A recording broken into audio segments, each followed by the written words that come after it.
우리가 신앙생활을 시작하기 전 혹은 신앙생활을 할 때 질문하게 되는 것이 있습니다. 그것들은 나에 대한 질문입니다. 더 구체적으로 얘기하면 나는 누구인가? 그리고 나는 앞으로 어떻게 되는 것이며 어떻게 해야 하는가? 라는 질문들입니다. 여러분들도 이런 질문을 해본 적이 있으실 것입니다. 특히 주로 나면서부터 이제 신앙생활에 익숙해져 있는 분들이 아니라 성인이 되어서 자신의 의지로 진지하게 신앙생활을 할지 안 할지를 고민했던 분들은 대부분 이런 질문들을 가졌던 적이 있으실 것입니다. 나는 뭘까? 이 세상은 어떻게 만들어진 걸까? 나는 죽은 후에 어떻게 되는 걸까? 나는 그럼 어떻게 살아야 하는 걸까? 이러한 고민들을 진지하게 해보면서 나는 신앙을 가져야 할까? 이런 질문들을 해보신 적이 있으실 것입니다.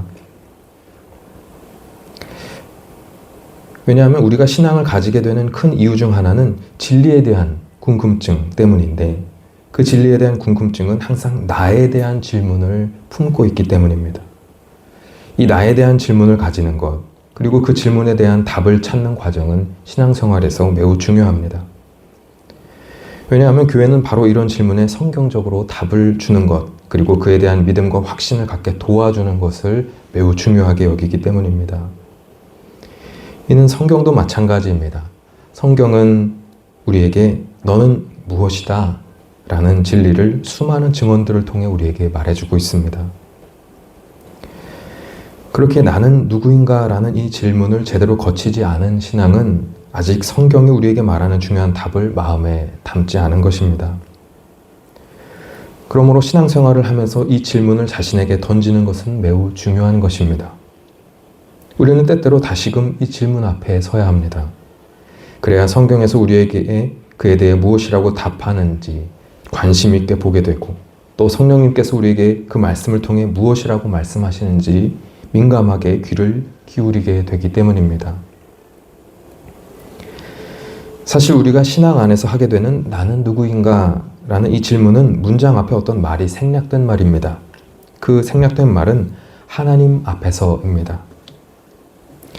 이 말이 생략하거나 없애버리면 그 말은 철학적인 질문이 되겠죠.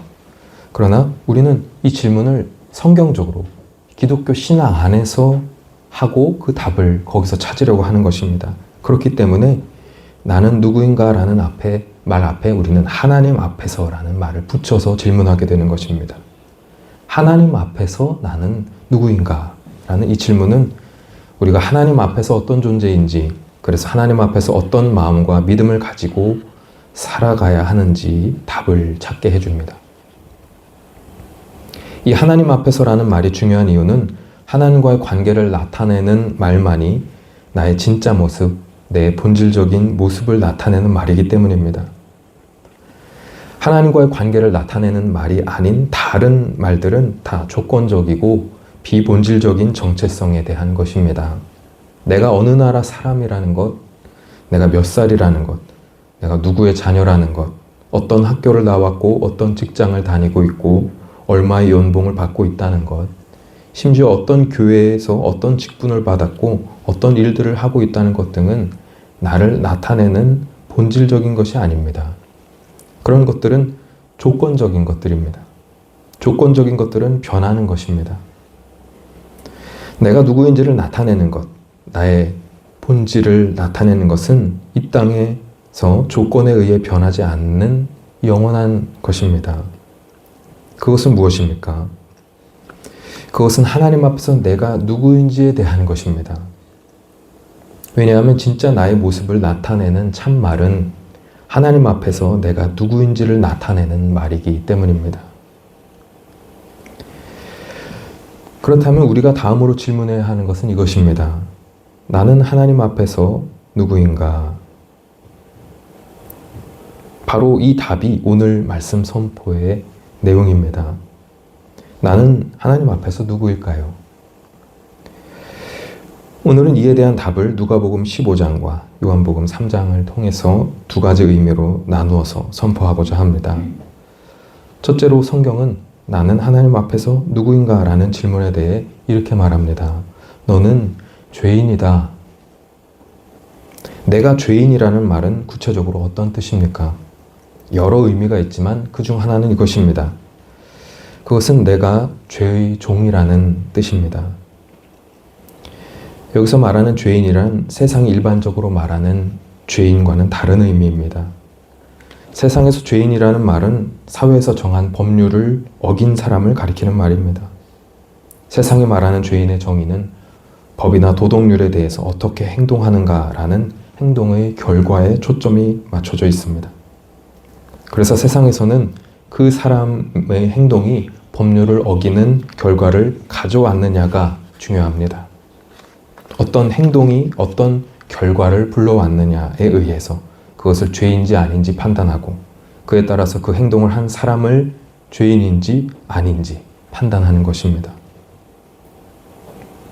하지만 성경에서 말하는 죄나 죄인은 이런 의미가 아닙니다. 물론 그런 의미도 포함하고 있긴 하지만 더 근본적인 의미를 가지고 있습니다. 성경은 우리가 죄인인 근본적인 이유를 우리 행위의 결과에서 찾지 않습니다. 그것을 우리 행위의 뿌리, 즉 악을 행할 수밖에 없는 존재의 상태에서 찾습니다.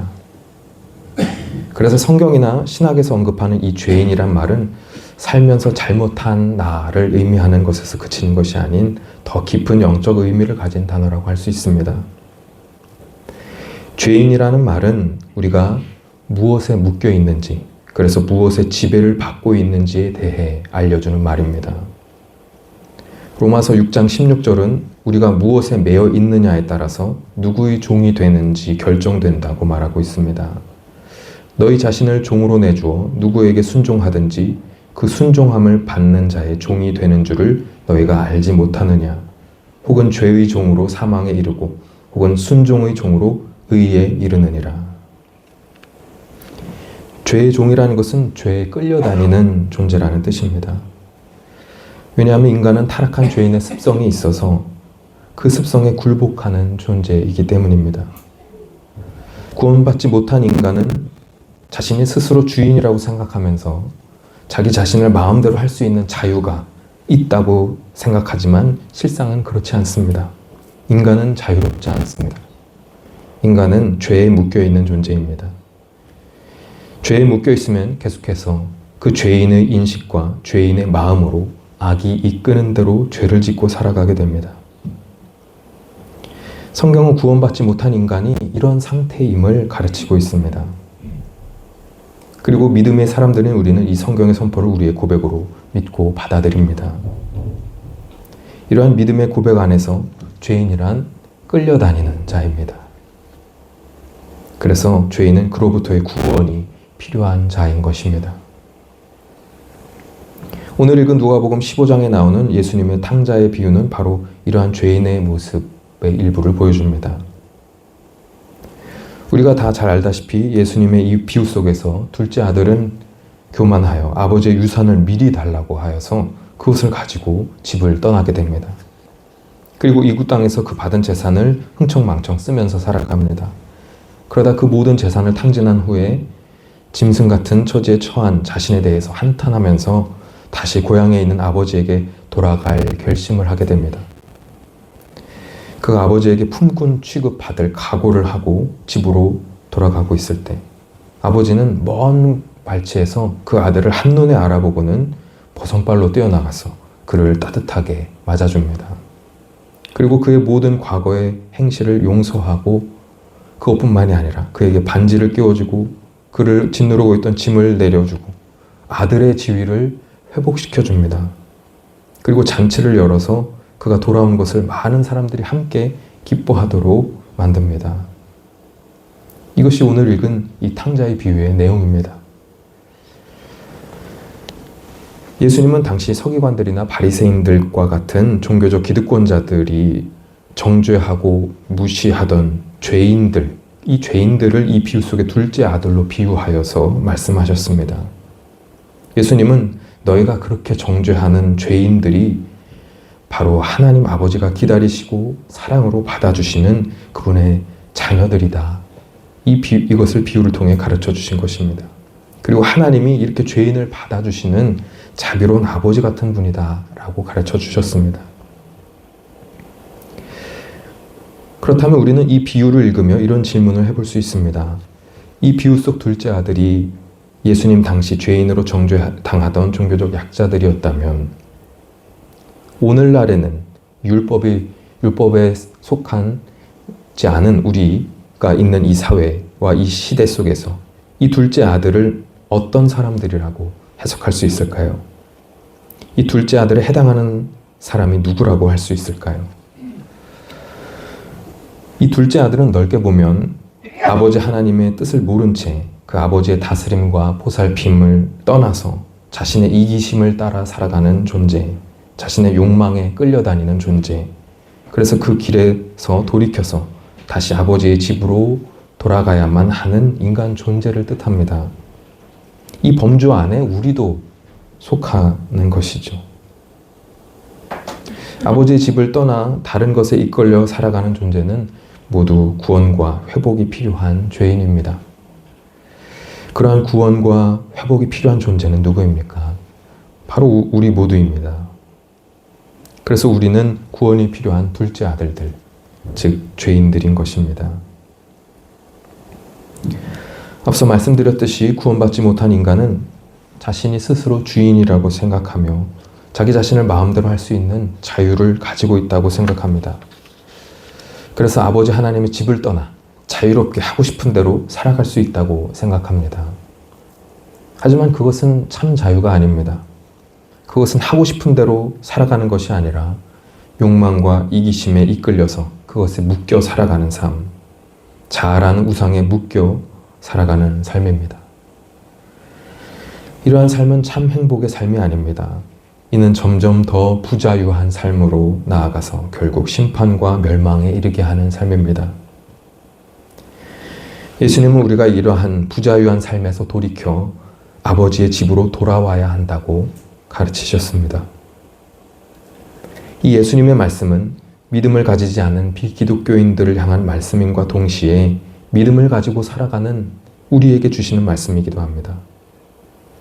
왜냐하면 우리는 아버지 집에 돌아오기는 했으나 아버지 집에 붙어 있지 않고 다시 때로는 집을 나가기도 하는 둘째 아들들이기도 하기 때문입니다. 비유 속의 탕자는 아직 주님을 믿지 않는 불신자들이거나 믿음을 가지기 전에 나일 뿐만이 아니라 지금의 나이기도 하다는 것입니다. 우리는 한때 탕자였던 사람들이 아니라 틈만 나면 아버지의 집을 떠나는 아직도 탕자들인 사람들이기도 합니다. 그래서 우리는 아버지 하나님 앞에서 죄인들인 것입니다. 우리는 하나님의 자녀임과 동시에 죄인입니다. 그렇다면 우리에게는 무엇이 필요합니까? 아버지의 품이 필요합니다. 내가 속해야 할 곳은 내 욕망을 부추기는 저 세상이 아니라 나를 받아들여 주시고 품어주시는 아버지의 집이며 그것을 다시 기억하게 해주는 아버지의 품입니다. 우리가 매일 기도하고 정기적으로 모여 예배 드리는 이유는 내가 어디에 속한 존재여야 함을 기억하기 위해서입니다. 내가 아버지 집에 속한 사람임을 기억하기 위해 아버지의 품속으로 돌아가는 것입니다. 그리고 그 품속에서 우리는 지난날의 죄를 용서받고 다시 아버지의 자녀로 살아가게 되는 것입니다. 중요한 것은 우리가 왜 그렇게 할 수 있느냐입니다. 우리가 계속 아버지 품으로 나아갈 수 있는 이유는 무엇입니까? 바로 아버지 하나님이 우리를 사랑하시기 때문입니다. 하나님이 우리를 사랑하시지 않는다면 우리는 하나님께 나아갈 수 없습니다. 하나님이 베푸시는 구원은 하나님의 사랑으로부터 나오는 은혜이기 때문입니다. 오늘 읽은 요한복음 3장 16절을 생각해 보시기 바랍니다. 하나님이 세상을 이처럼 사랑하사 독생자를 주셨으니 이는 그를 믿는 자마다 멸망하지 않고 영생을 얻게 하려 하심이라. 하나님은 세상, 즉 우리를 사랑하셔서 독생자를 주셨고 그래서 그를 믿는 자마다 영생을 얻게 하셨습니다. 이것이 성경이 말하는 핵심 진리입니다. 이 성경의 증언처럼 우리는 하나님께 사랑받는 자입니다.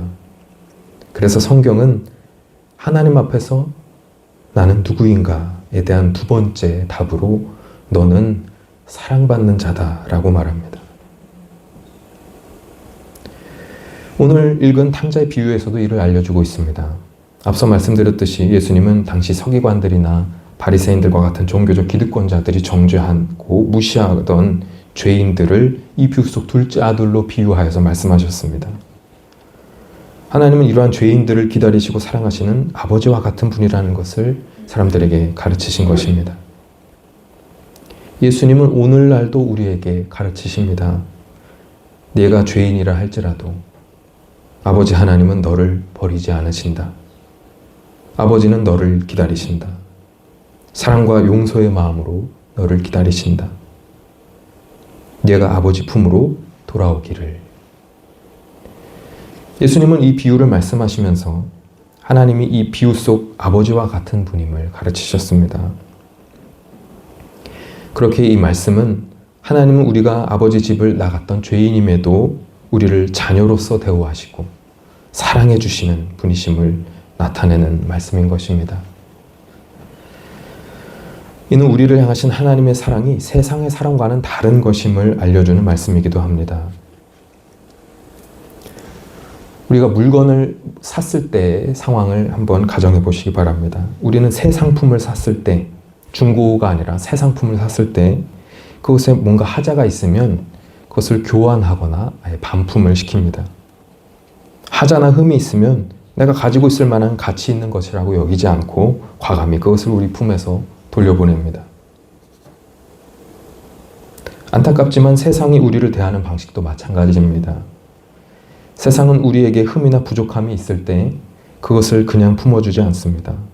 반드시 우리에게 그 부족함이 있는 만큼의 대우를 합니다. 그리고 그 어느 정도의 커트라인을 벗어나는, 기준을 벗어나는 흠과 부족함이 우리에게 발견될 경우 우리를 더 이상 품지 않고 밀어냅니다.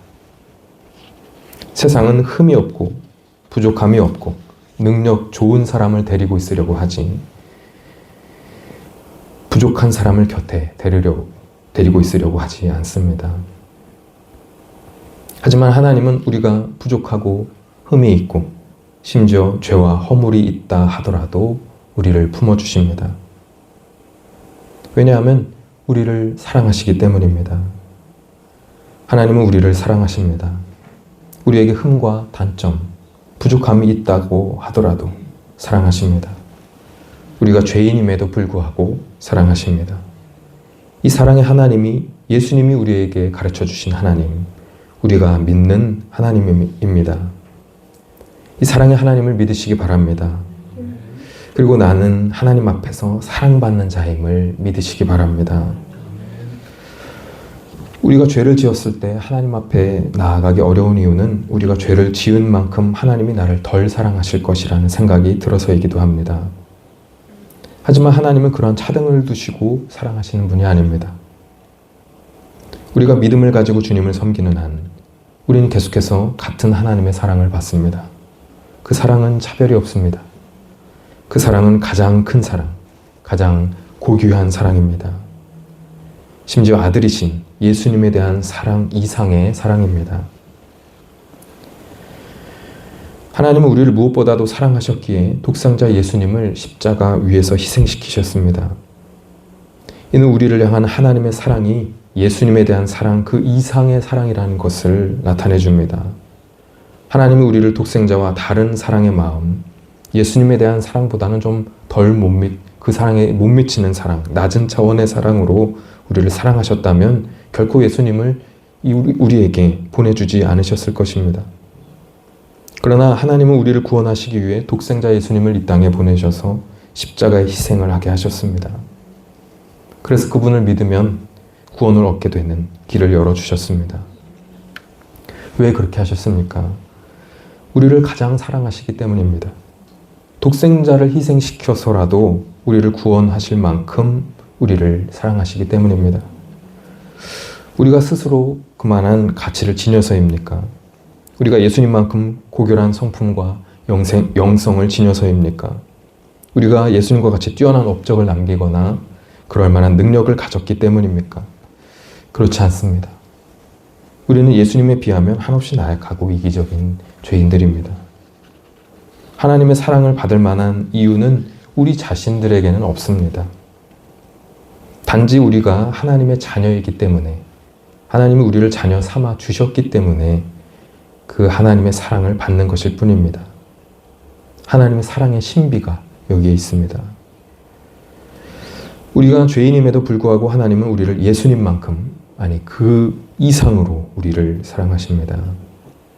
이 진리가 우리가 어떤 분에게 어떤 사랑을 받고 있는지를 깨닫게 해줍니다.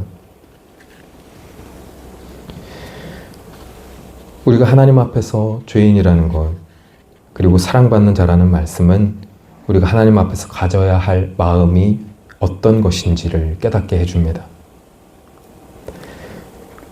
우리는 죄인임에도 불구하고 하나님의 사랑과 은혜로 구원을 받았습니다. 그런데도 우리는 신앙생활을 하면서 때때로 이것을 잊어버릴 때가 있습니다. 그래서 자신도 모르게 내가 지금 누리고 있는 것은 나의 노력 덕분이다. 내가 이 자리에까지 온 것은 나의 헌신 때문이다. 내가 이 자리에 앉게 된 것은 내가 그럴 만한 그릇이 되기 때문이다 라고 생각하게 되기도 합니다. 그러면서 하나님의 은혜로 받은 것들을 자신의 권리와 권위로 삼게 되는 경우도 있습니다. 이는 아직도 마음이 교만과 악의 유혹에 끌려다니는 경우가 있기 때문입니다. 우리가 입으로는 자격 없는 죄인이 은혜 받고 복 받아서 그런 것이라고 말하지만 마음 한구석에는 내가 그럴 만한 사람이기 때문에 당연히 그 대우를 받는 것이라고 하는 그러한 마음이 자리 잡고 있습니다. 하지만 이는 성경의 가르침을 반하는 마음입니다. 우리가 하나님께 무엇을 받는 이유는, 구원의 은혜를 또 이 세상을 살아갈 수 있는 복을 받는 이유는 우리가 그럴 자격이 있어서가 아닙니다. 에베소서 2장 8절에서 9절을 읽어드립니다. 너희는 그 은혜에 의하여 믿음으로 말미암아 구원을 받았으니 이것은 너희에게서 난 것이 아니요 하나님의 선물이라. 행위에서 난 것이 아니니 이는 누구든지 자랑하지 못하게 함이라. 성경은 우리에게 분명히 말합니다. 너는 자격 없는 죄인이다. 네가 구원받고 복을 받은 것은 네가 그럴 만한 사람이어서라든가 그럴 만한 행동을 했기 때문이 아니다. 그렇게 우리는 이 말씀을 항상 마음에 새기며 하나님 앞에서 겸손해야 합니다. 죄인을 구원하시고 인도하시는 하나님 앞에서 겸손해야 합니다. 그리고 그 겸손은 감사로 이어져야 합니다. 하나님이 내가 죄인임에도 나를 사랑하시고 구원하신다면 우리는 당연히 하나님께 감사의 마음을 가져야 하는 것입니다. 이러한 마음으로 주님 앞에 나아가는 우리가 되기를 소망합니다. 오늘 우리가 어떤 존재인지에 대해 묵상했습니다. 첫째로 우리는 죄인입니다. 그리고 둘째로 우리는 사랑받는 자입니다. 이에 대한 말씀과 교훈들을 종합해 볼 때 우리는 나는 누구인가, 더 구체적으로 하나님 앞에서 나는 누구인가라는 이 질문에 이같이 답할 수 있습니다. 나는 하나님께 사랑받는 죄인이다. 우리는 죄인입니다. 그런데 가장 고귀한 분에게 가장 고귀한 사랑을 받고 대우를 받는 죄인입니다. 왜냐하면 그분이 우리를 고귀하게 여겨주시기 때문입니다. 그러므로 하나님 앞에서 나는 죄인임을 날마다 명심하는 우리가 되기를 소망합니다. 그리고 우리를 죄인으로 버려두지 않으시고 우리를 구원하시는 하나님의 사랑을 믿으시기 바랍니다. 나는 죄인임에도 불구하고 하나님이 사랑하시는 자녀다 라는 믿음을 가지시기 바랍니다. 이러한 믿음의 고백을 가지고 주님 앞에서 겸손한 마음, 감사하는 마음을 가지고 살아가는 우리가 되기를 소망합니다. 주님께서 그러한 우리의 마음을 받아주시고 변함없는 사랑으로 우리를 품어주시고 인도해 주실 줄 믿습니다. 그러므로 죄인을 구원하시는 하나님 앞에서 사랑받는 자로서 감사와 기쁨의 마음으로 살아가는 저와 여러분이 되기를 간절히 축원합니다. 아멘.